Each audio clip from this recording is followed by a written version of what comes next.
small. No, very sure. Very sure. Between us. Well, thank you very much. It's an honor to have the President of Ukraine with us.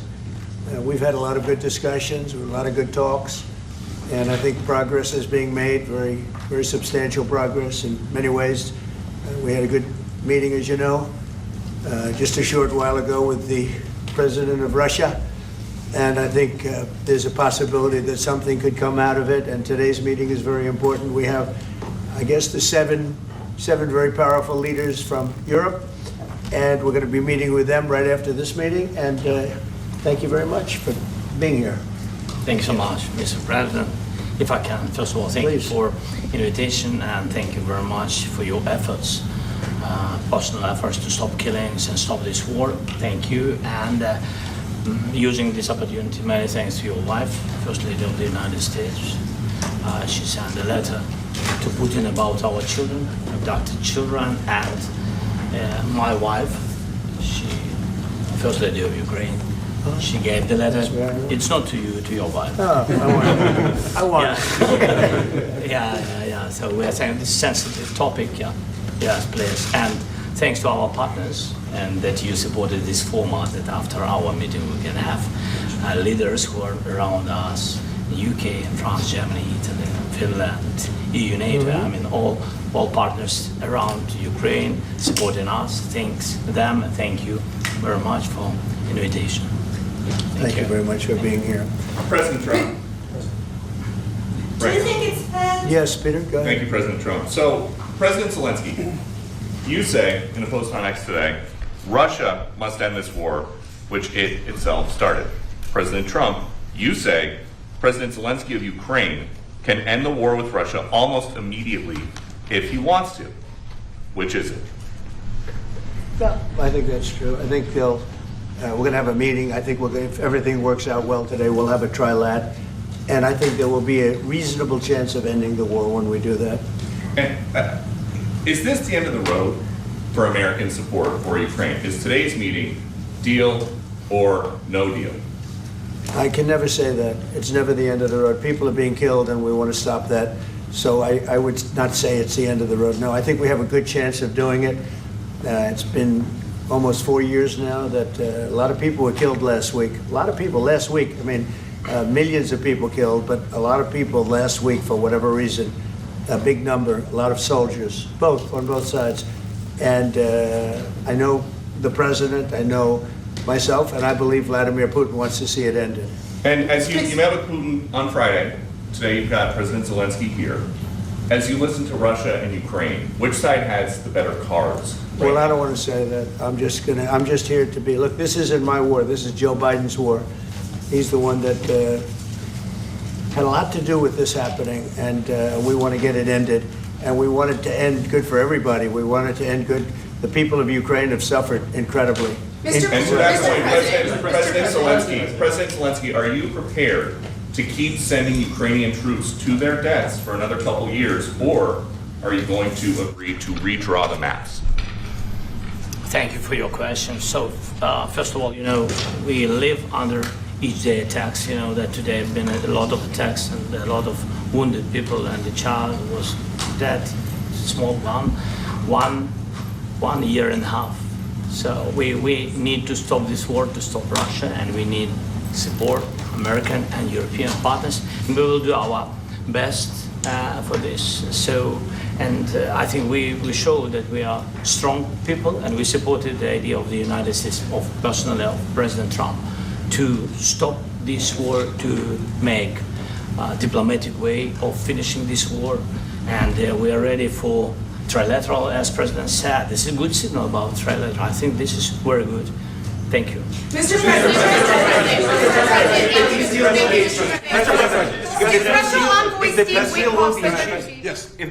if the peace deal will be achieved, are you going to be willing to send American peacekeepers to Ukraine?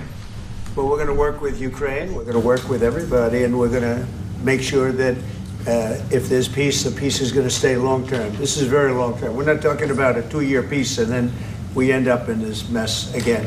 We're going to make sure that everything's good. We'll work with Russia. We're going to work with Ukraine. And we're going to make sure it works. And I think if we can get to peace, it's going to work. I have no doubt about it. Your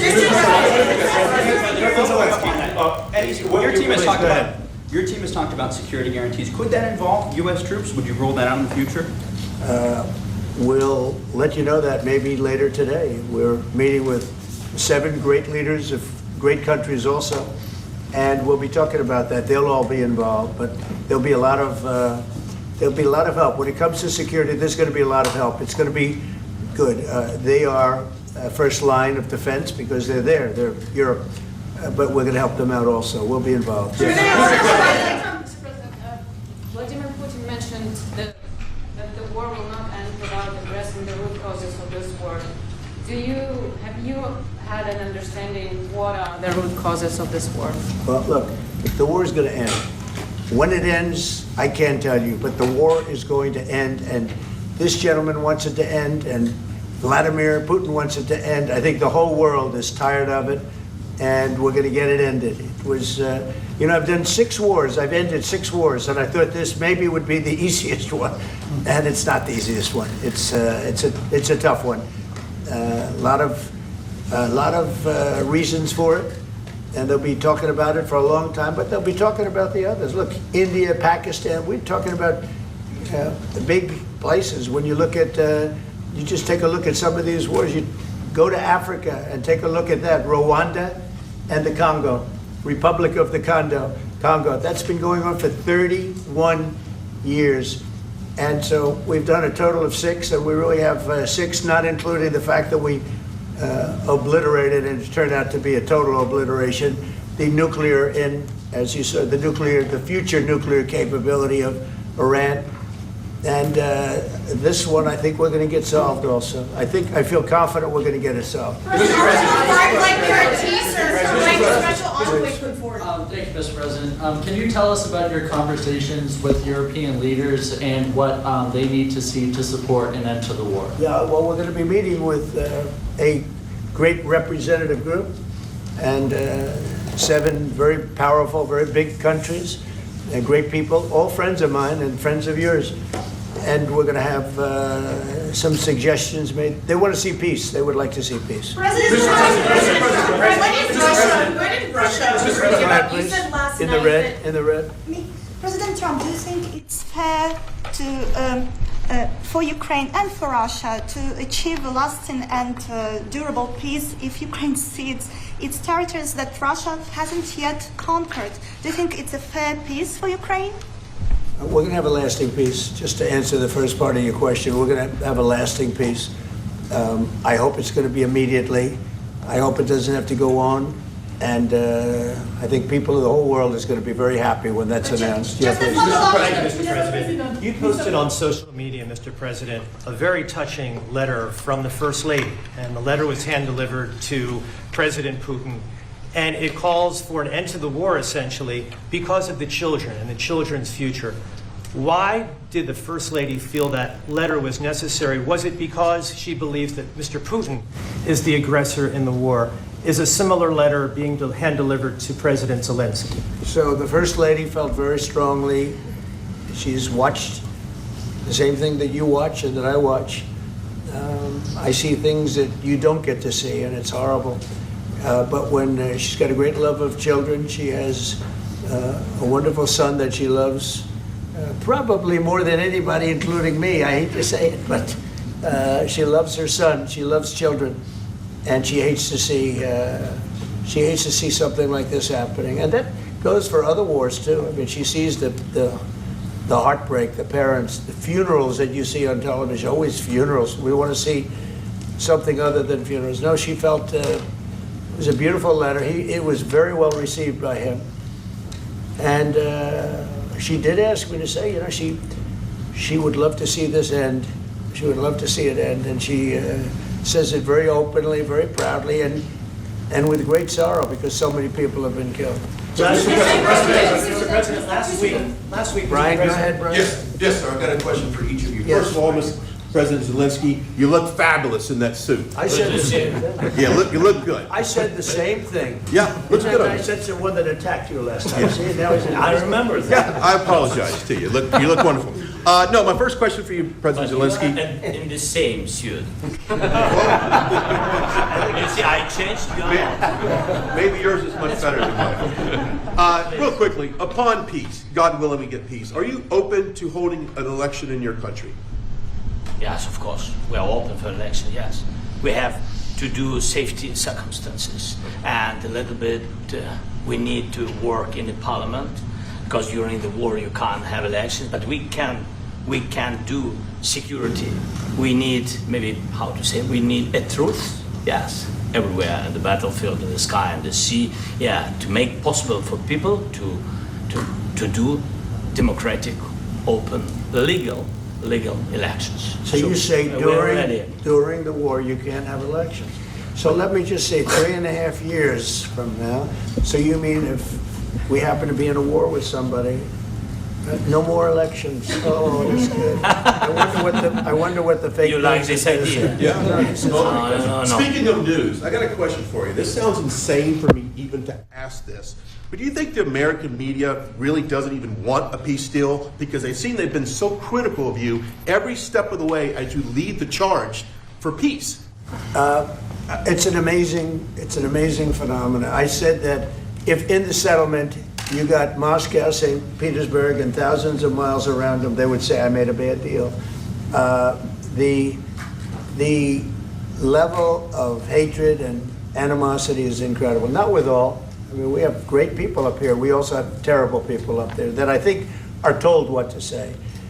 But, you know, in solving all of these wars, they don't even write about it. You know, I saw major wars. I saw wars that have been going on for 31, 35, and 37, and a couple of quicker ones. One that was going to go into a full-blown deal very quickly. You know what the one I'm talking about. It was a big one. But they don't even write about that. No matter what I do, no matter what, and you know, this is not anything to do with you. It's probably to your advantage in a certain way. But no matter what I do, no matter what deal I make, from my standpoint, you'll come out good.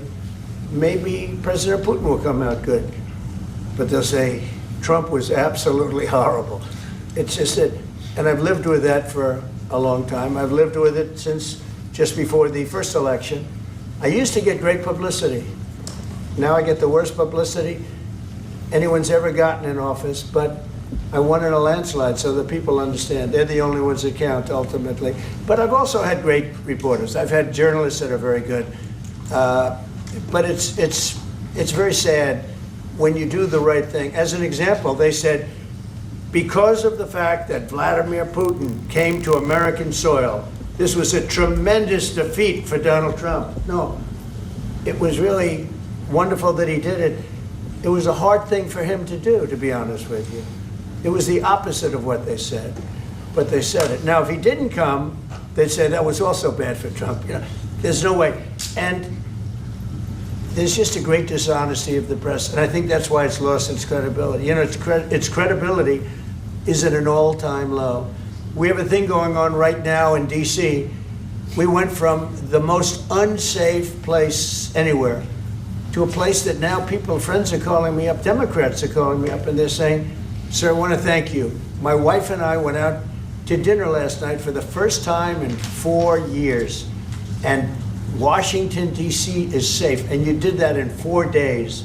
I'll tell you, it's safe. I had another friend of mine, he has a son who's a great golfer, he's on tour, and he came in fourth yesterday in the big tournament where Scotty Scheffler made the great shot, and he said his son is going to dinner in Washington, D.C. tonight. I said, would you have allowed that to happen a year ago? He said, no way, no way. He said, what you've done is incredible. And I think the people realize it. But the press says, he's a dictator, he's trying to take over. No, all I want is security for our people. But people that haven't gone out to dinner in Washington, D.C. in 2 years are going out to dinner. And the restaurants the last 2 days were busier than they've been in a long time. Sir, Thank you. I walked around yesterday with MTG. If you could walk around with DC with MTG and not be attacked, the city is safe. Sir, on the security guarantees, Thank you, Mr. President. Last week, you warned of what you called severe consequences if a 30-day ceasefire or any type of ceasefire were not agreed to by Russia. Will there be severe consequences? Does that change because of I your don't meeting think you with need a President Putin? ceasefire. You know, if you look at the 6 deals that I settled this year, they were all at war. I didn't do any ceasefires. And I know that it might be good to have, but I can also understand strategically why, well, you know, one country or the other wouldn't want it. You have a ceasefire and they rebuild and rebuild and rebuild, and, you know, maybe they don't want that. But if you look at the 6 deals that we made peace and you know, long-term, long-running wars, I didn't do any ceasefires. Would I like the concept, you know, I like the concept of a ceasefire for one reason, because you'd stop killing people immediately, as opposed to in 2 weeks or 1 week or whatever it takes. But we can work a deal where we're working on a peace deal while they're fighting. They have to fight. I wish they could stop. I'd like them to stop. But strategically, that could be a disadvantage for one side or the other. But all of these deals I made without even the mention of the words ceasefire.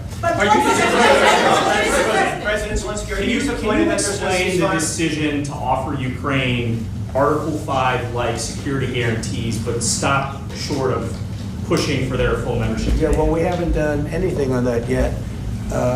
If you look back and you go back long before President Putin, it was always a statement that they would never allow Ukraine into NATO. So that was a statement that was made, but we haven't discussed any of that yet. We're going to be discussing it today.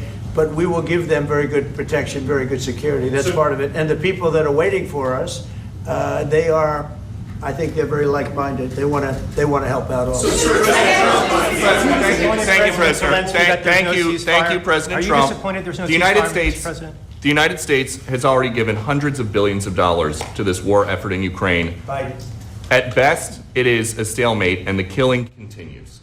So, President Trump, how much more is the United States willing to give Ukraine? And President Zelensky, how much more do you want?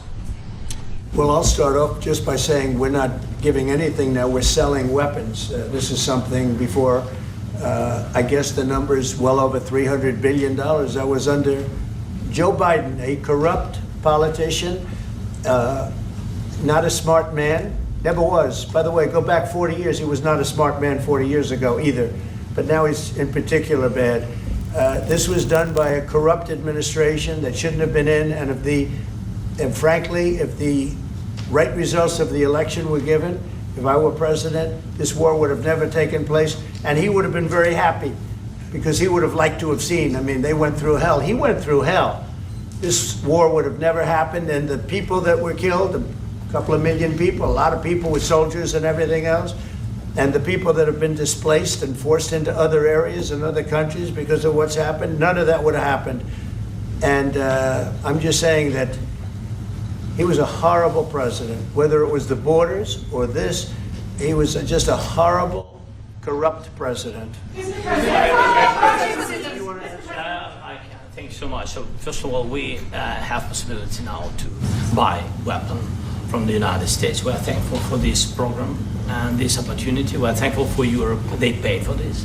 And through NATO program, for example, Pearl and etc., we have some programs where we can have some money to finance this. And this is a part, I think, it's not a part for the war and to defend us. It also will be a part for security guarantees, to strengthen our army, to rearm Ukrainian army. This is very, very important. And it depends how much money we need to rearm. For example, the question of air defense, we spoke about it with President Trump, and I'm happy that we have now bilateral decisions and we work on it with production, American production. Nobody in Europe has so many air defense like Patriots, for example. We need it very much, and this is also about defending. I think the good news, we make the best military equipment in the world by far. You mentioned the Patriots. How good are they? Systems. We have systems. They're literally 100% foolproof, and it's really like shooting two bullets. You know, two bullets hitting each other in the air in a space like this. The chances, 100%. It's 99 to 100%. So we sell the equipment to NATO. And NATO does what, I don't know what the arrangement is that you have with, but I know that they want you to have the equipment. And we're getting the best equipment in the world, but they pay us for the equipment. Under Biden, it was just crazy what was going on. I believe the number is over 300. I think it could be $350 billion worth of equipment and money and everything else. And we've made more progress in settling this war in the last 2 months than they made in 4 years. This should have been settled a long time ago, but it should have never happened. Yeah, please. Real quickly, you pushed out on social media. All right, Brian, go first. You pushed out on social media about doing away with mail-in ballots and potentially electronic voting machines. Can you expand on that and how important Well, that is? that's a very off-topic, just really Sorry. quickly. Mail-in ballots are corrupt. Mail-in ballots, you can never have a real democracy with mail-in ballots. And we, as a Republican Party, are going to do everything possible that we get rid of mail-in ballots. We're going to start with an executive order that's being written right now by the best lawyers in the country to end mail-in ballots because they're corrupt. And do you know that we're the only country in the world, I believe, I may be wrong, but just about the only country in the world that uses them because of what's happened, massive fraud all over the place. The other thing we want change are the machines. For all of the money they spend, it's approximately 10 times more expensive than paper ballots. And paper ballots are very sophisticated with the watermark paper and everything else. We would get secure elections. We'd get much faster results. The machines, I mean, they say we're going to have the results in 2 weeks. With paper ballots, you have the results that night. Most people, but most people, many countries use paper ballots. It's the most secure form. So between paper ballots, very, very important, paper ballots, and I think maybe even more important, the mail-in voting. We're going to end mail-in voting. It's a fraud. If you have mail-in vote, even Jimmy Carter with this commission, they set it up. He said the one thing about mail-in voting, you will never have an honest election if you have mail-in. And it's time that the Republicans get tough and stop it because the Democrats want it. It's the only way they can get elected. Because with men and women's sports and with transgender for everybody and open borders and all of the horrible things, and now the new thing is they love crime. They're fighting me on the fact that I've made Washington, D.C. safe. We're not going to get mugged, beaten up, or killed like all the people you've been watching get so badly hurt. I'm glad, I hate to take your time with this, but I'm glad you asked me that question. Sorry. We're going to stop mail-in ballots because it's corrupt. You know, when you go to a voting booth and you do it the right way and you go to a state that runs it properly, you go in, they even ask me, they asked me for my license plate, for identity. I said, I don't know if I have it. They said, sir, you have to have it. I was very impressed, actually. But it's very hard to cheat with mail-in voting. As you know what happens in California, it's so corrupt, where some people get 5, 6, 7 ballots delivered to them. Now, we got to stop mail-in voting, and the Republicans have to lead the charge. The Democrats want it because they have horrible policy. If you have mail-in voting, you're not going to have many Democrats get elected. That's bigger than anything having to do with redistricting, believe me. And the Republicans have to get smart. We're not going to have a country. I said for a long time at rallies, you need borders and you need free and fair elections. Those two things, otherwise you don't have. We have strong borders now. In 90 days, Mr. President, we didn't have 1, 0, 0, and 3 months. Not one person came in illegally into our country. In fact, even I find that hard to believe, but it's run by a little bit of a liberal group that put out the numbers, so I guess it's, but 0, 0, and 0. You go back a year ago, 2 years ago, 3 millions of people poured into our country. It was terrible. Thank you very much. President Zelensky, what security guarantees do you need from President Trump to be able to make a deal? Is it American troops, intelligence, equipment? What is it? Everything. And really, it includes 2 parts. First, strong Ukrainian army. That's what I began to discuss with your colleagues. And it's a lot about weapon and then people and training missions and intelligence. And second, we will discuss with our partners. It depends on the big countries, on the United States, on a lot of our friends. And Mr. President, are you willing to commit American troops to that NATO-like protection in order to get President Zelensky to a deal today? Well, I don't know if you define it that way, but NATO-like, I mean, we have people waiting in another room right now. They're all here from Europe, biggest people in Europe. and they want to give protection. They feel very strongly about it, and we'll help them out with that. I think it's very important. I think it's very important to get the deal done. You've been involved with the peacekeeping in Ukraine since your first day in the administration. What would you say to the Ukrainian people right now who are suffering under the Russian attacks and hoping that the American people will stand with them? Well, I know Ukrainian people. I've known many over the years. They're great people. They're smart. They're energetic. They love their country.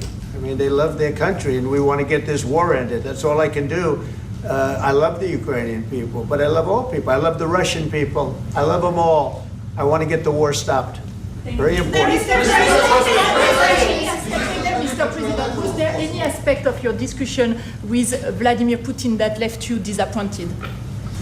Look, we just spoke to, I was just telling the president, I just spoke to President Putin indirectly, and we're going to have a phone call right after these meetings today. And we may or may not have a trilat. If we don't have a trilat, then the fighting continues. And if we do, we have a good chance. I think if we have a trilat, there's a good chance of maybe ending it. But he's expecting my call when we're finished with this meeting. Thank you very much. Thank you.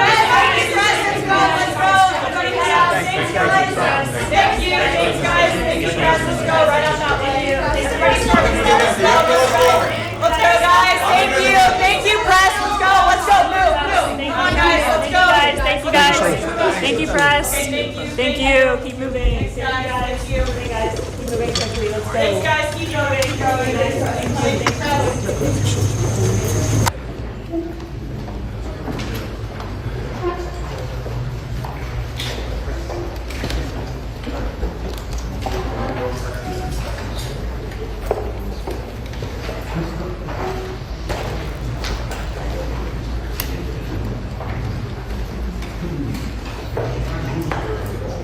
Isn't it just such an incredible place?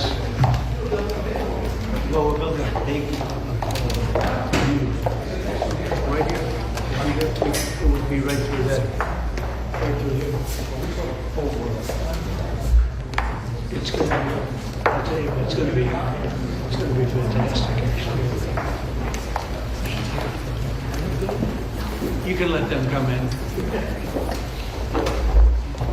We're going to have a successful talk today. Yeah, me too.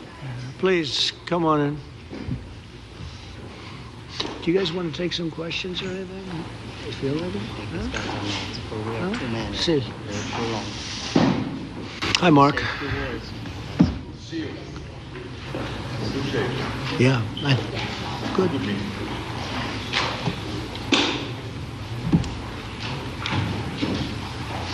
Well, thank you very much. It's a great honor to have you here. Special place, White House is special no matter where you're from. Represents so much, and it really is beautiful. Thank you for all of the wonderful things that took place today. We've had a very successful day thus far. Important discussions as we work to end the killing and stop the war in Ukraine. We're all working for the same goal, very simple goal. We want to stop the killing, get this settled. I've just had the honor of being with President Zelensky and all of the discussions that we've had. We covered a lot of territory, and I spoke indirectly with President Putin today. We're going to call President Putin right after this meeting. I'm sure we're going to have a solid meeting, good meeting, maybe a great meeting, and we're going to try and work out a trilat after that and see if we can get it finished. Put this to sleep, because this is not since the Second World War has there been anything like this. So I'm honored to welcome NATO Secretary General Mark Rutte, who's a great gentleman, great political leader in Europe generally, but now he's the NATO Secretary General, and you're doing a fantastic job. Thank you very much, Mark.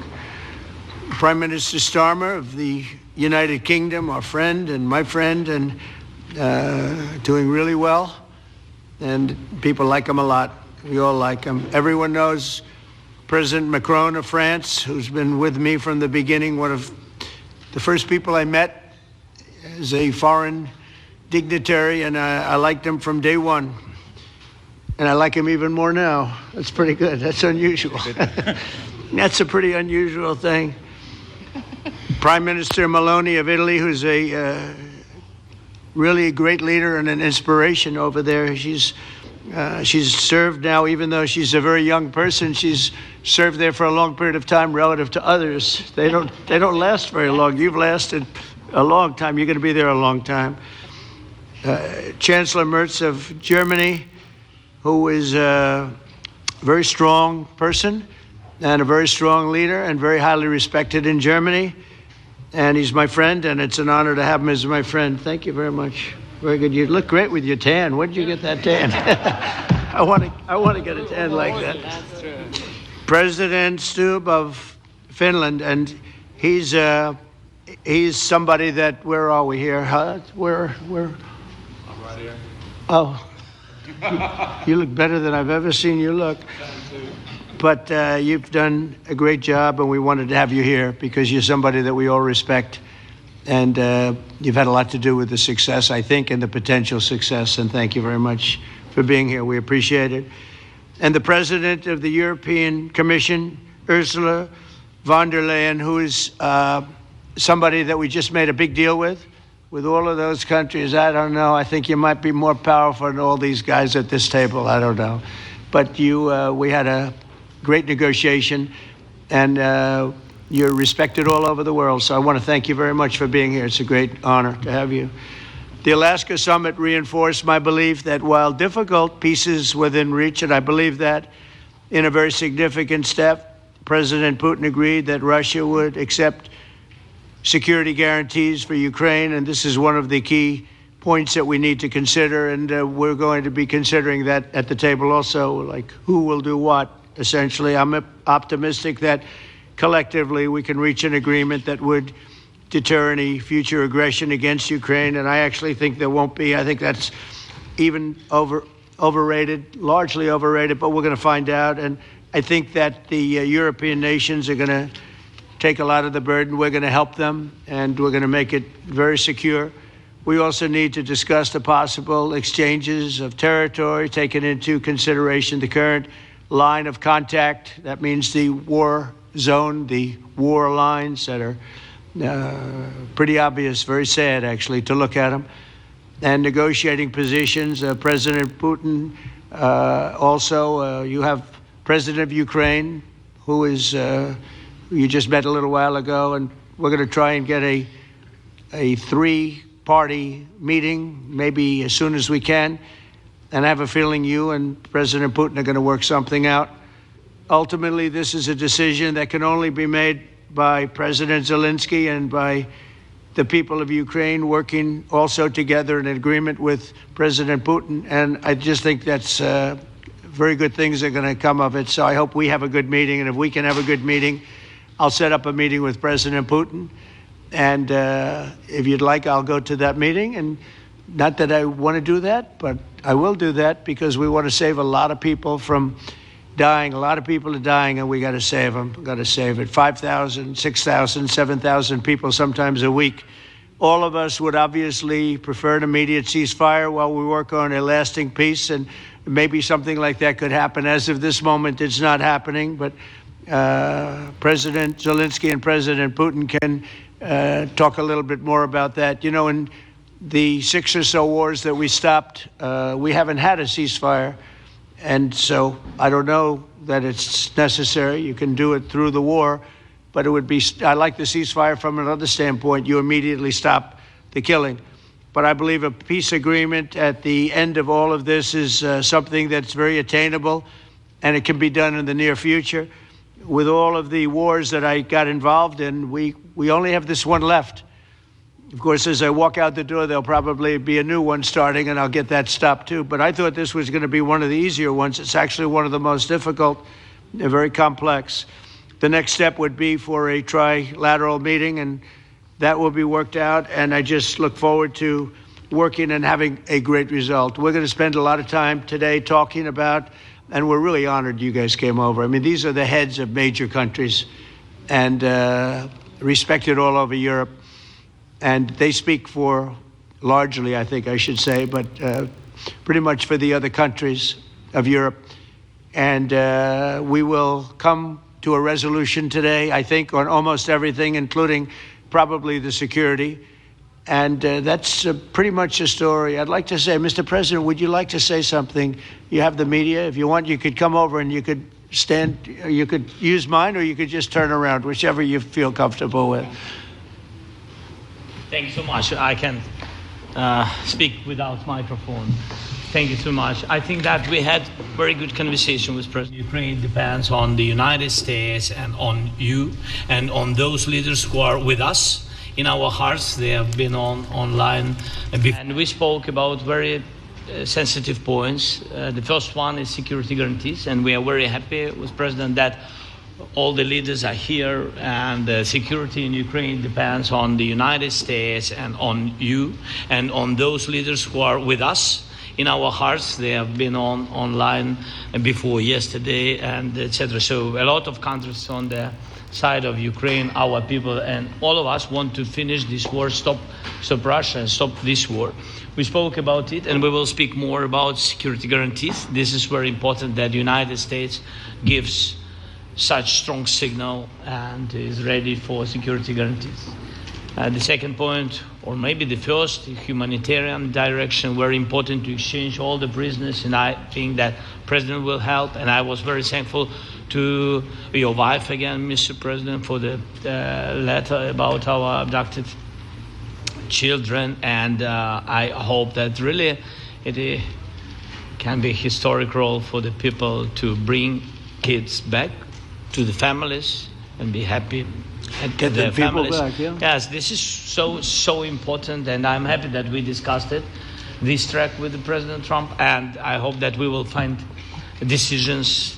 And then what is very important, that all the sensitive things, territorial, etc., we will discuss on the level of leaders during trilateral meeting, and President Trump will try to organize such meeting, and he said that he will come or not come. Ukraine will be happy if you will both participate. Want me there, I will be there. Yeah, yeah, you know that. Thank you. And I think this is very important. Yes, so security guarantees, bringing kids back, and all our people, not only warriors, first of all warriors, and all the civilians, journalists, a lot of people in prison. So we need them back. And guarantees which will work for the years. We spoke about it, and I showed the President a lot of details on the battlefield, on the map. Thank you so much. Thank you for the map, by the way. Good map. It was great. Yeah. I'm thinking how to take it back. We'll get you. No. I think that we had constructive, specific meeting, and I'm very thankful to all the leaders who are here, and you help a lot, and so we are happy that we have such big unity today. Thank you, Mr. President. Thank you very much, for hosting us. Mr. President. And I think you'll see that President Putin really would like to do something else. I think when we set that up, when we do, I think it's going to be when, not if. I think you're going to see some very really positive moves. I know there's over 1,000 prisoners, and I know they're going to release them. Maybe they're going to release them very soon, like immediately, which I think is great. But we're going to set that up today after this meeting. So very good and great remarks. I appreciate it. Mark, as head of NATO, maybe you could say a few words, please. Yes, I will be very brief. I really want to thank you, President of the United States, dear Donald, for the fact that you, as I said before, broke the deadlock. Basically with President Putin by starting that dialogue. And I think it was in February that you had the first phone call. And from there, we are now where we are today. And that is, I think, if we play this well, we could end this. And we have to end this. We have to stop the killing. We have to stop the destruction of Ukraine's infrastructure. It is a terrible war. So I'm really excited. And let's make the best out of today and make sure that from today onwards, we get this thing to an end as soon as possible. I really want to thank you for your leadership, what you are doing for Volodymyr, but of course also all the European colleagues. It is really crucial. And the fact that you have said, I'm willing to participate in the security guarantees is a big step. It's really a breakthrough, and it makes all the difference. So also thank you for that. Well, NATO also has agreed from 2% to 5%, which is something that is a massive amount of money. And it's 2% that wasn't always paid to 5% that is paid. That's a big difference. And so we appreciate that. That was a great move. Thank you very much. Ursula, maybe on behalf of the Commission, you could say a couple of words. Thank you very much. It's a pleasure to be here. And it's a very important moment. Indeed, we are here, Europeans, as friends and allies. We had a fantastic NATO summit. Together as the two largest and biggest economies in the world. We had the largest trade deal ever agreed. And now we are here to work together with you on a just and lasting peace for Ukraine. Stop the killing. This is really our common interest, stop the killing. And indeed, it's very good to hear that we're working on the security guarantees, Article 5 lies security guarantees, so important. But I want to thank you also that you mentioned the thousands of Ukrainian children that have been abducted. And as a mother and grandmother, every single child has to go back to its family. This should be one of our main priorities also in these negotiations, to make sure that the children come back to Ukraine, to their families.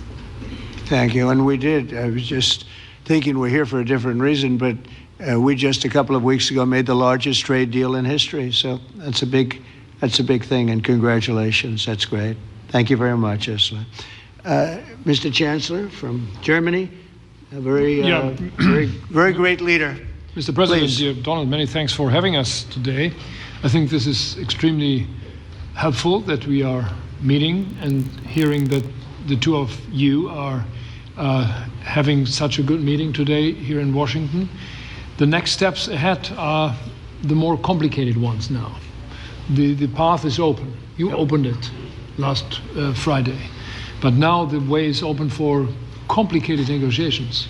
And to be honest, we all would like to see a ceasefire, the latest from the next meeting on. I can't imagine that the next meeting would take place without a ceasefire.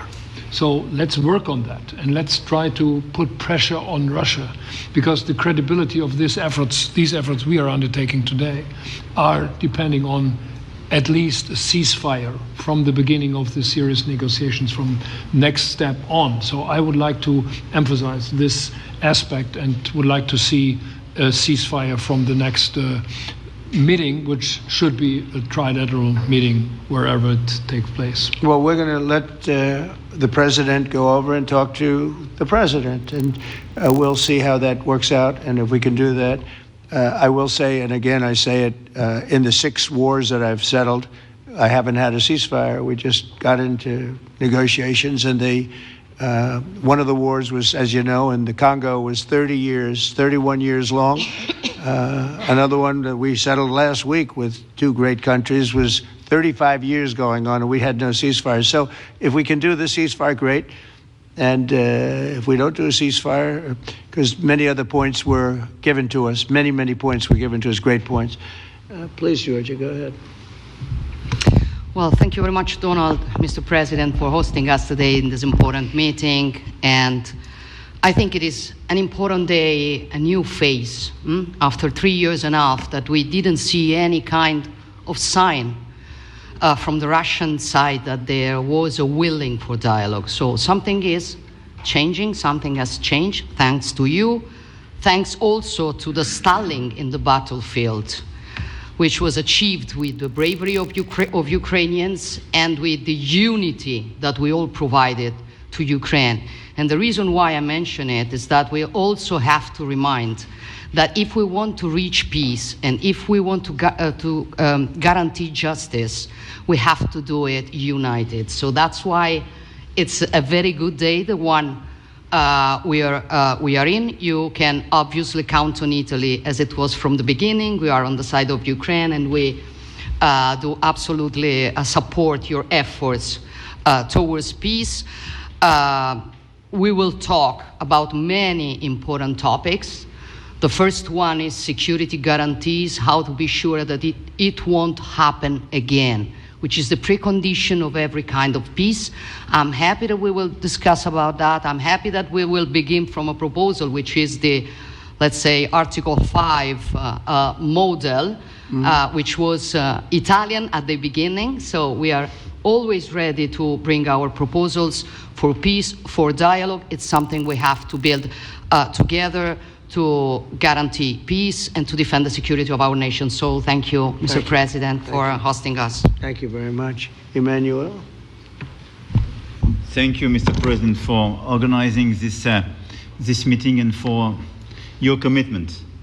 And everything was said, but I just have to say here, everybody around this table is in favor of peace. And we work very hard, and we've worked very hard during the past few years to have a peace which is a robust and long-standing peace. This is why the idea of a trilateral meeting is very important, because this is the only way to fix it.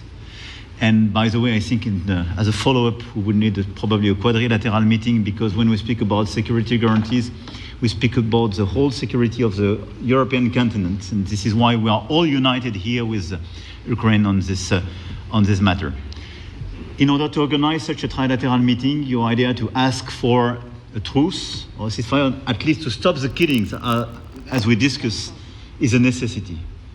And we all support this idea. And in order to have such a long-standing peace for Ukraine and for the whole continent, we do need these security guarantees. And the first one is clearly a credible Ukrainian army for the years and decades to come. And the second one is our own commitment, all of us. And we worked very hard during the past few months amongst the coalition of the willings, with the support of Nato, to build the different pillars of security guarantees and our commitments. And you can be sure that Europeans are very lucid about the fact that they have their fair share in these security guarantees for Ukraine, but their own security is clearly at stake in this situation. So you can count on us, as we can count on you, in order to deliver this robust peace for both Ukraine and Europe. Thank you very much, Emmanuel. Mr. Prime Minister? Thank you very much, Mr. President, and thank you for hosting us here. Can I start where Emmanuel started, which is we all want peace. The war in Ukraine has had a huge impact, particularly on the Ukrainians who've borne the brunt of it, but it's also had an impact on Europe and on the United Kingdom. There's not a family or community that hasn't been affected. And when we talk about security, we're talking about the security not just of Ukraine, we're talking about the security of Europe and the United Kingdom as well, which is why this is such an important issue. I think this is such an important meeting. As a group, I think we've had a discussion on the phone a number of times, Mr. President, but be able now to be around the table to take it forward. And I really feel that we can, I think, with the right approach this afternoon, make real progress, particularly on the security guarantees, and your indication of security guarantees, of some sort of Article 5 style guarantees, fits with what we've been doing with the Coalition of the Willing, which we started some months ago, bringing countries together and showing that we were prepared to step up to the plate when it came to security. With you coming alongside, the US alongside what we've already developed, I think we could take a really important step forward today. A historic step, actually, could come out of this meeting in terms of security for Ukraine and security in Europe. I also feel that we can make real progress towards a just and lasting outcome. Obviously, that has to involve Ukraine, and a trilateral meeting seems the sensible next step. So thank you for being prepared to take that forward, because I think if we can ensure that that is the progress out of this meeting, both security guarantees and some sort of progress on trilateral meeting of some sort to bring some of the difficult issues to a head, then I think today will be seen as a very important day in recent years in relation to a conflict which has gone on for 3 and a bit years, and so far nobody's been able to bring it to this point. So I thank you for that. Well, thank you very much. And, you know, it's very interesting because this is the first for the White House. You can't say that very often. It's seen a lot over the years, since 1800, 1799, to be almost exact. But this is the first where we've had so many prime ministers, presidents, the heads of European nations. And by the way, Alex, I'd like you to say a couple of words, too. You're a young, powerful man. Before I finish up, I want you to say a couple of words. Go ahead. I'll take the notion of youth back to my wife and try to convince her. Thank you very much, Mr. President. I think in the past 2 weeks, we've probably had more progress in ending this war than we have in the past 3.5 years. And I think the fact that we're around this table today is very much symbolic in the sense that it's Team Europe and Team United States helping Ukraine.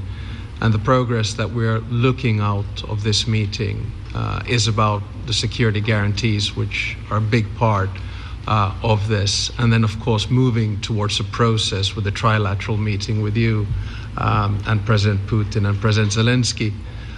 Some of the international media might wonder, why is the President of Finland here? I think the reason is probably that we might come from a small country, but we have a long border with Russia, over 800 miles. And we, of course, have our own historical experience with Russia from World War II, the Winter War and the War of Continuation. And if I look at the silver lining of where we stand right now, we found a solution in 1944, and I'm sure that we'll be able to find a solution in 2025 to end Russia's war of aggression and find and get a lasting and just peace. The situation is very difficult, but that's why we're here. Thank you, Alex, very much. Good job. So we're going to be meeting for a while, and we're going to discuss some of the issues. And I don't think there's any issue that's overly complex. It's at a point now where people want to do things. I really do believe, I've known him for a long time. I've always had a great relationship with him. I think that President Putin wants to find an answer too. And we'll see. And in a certain period of time, not very far from now, a week or 2 weeks, we're going to know whether or not we're going to solve this, or is this horrible fighting going to continue. We'll do our best to get it ended. And I believe you have two willing parties, and usually that's good news, but two willing parties that want to make a deal. And we'll journey together, and we'll go over and we'll see if it can be done. And it's possible it might not be able to be done. On the other hand, it's possible it will, and we're going to save thousands and thousands of lives a week. And so it's something we really have to do. And or at least we have to give it our best. It's all you can do. You can give it your best. But I think we may have a very good outcome. So I want to thank you all, and the media, I want to thank you. We're going to be staying here for a little while. Then we're going to walk over to the Oval Office, and we're going to have another little discussion about similar matters. And then they're going to go home to their great countries and report. And I'm going to remain here and work, and you're going to go and work. We're all going to be working. We may be in a different location, but that's what we know how to do is work. But I want to thank the media. Has been actually very fair, generally speaking, very fair. I think it's important that they're fair because this is a very important subject. We have to get it ended. And so that's all we ask for is fairness with the media. Thank you all very much. Appreciate it. Thank you very much.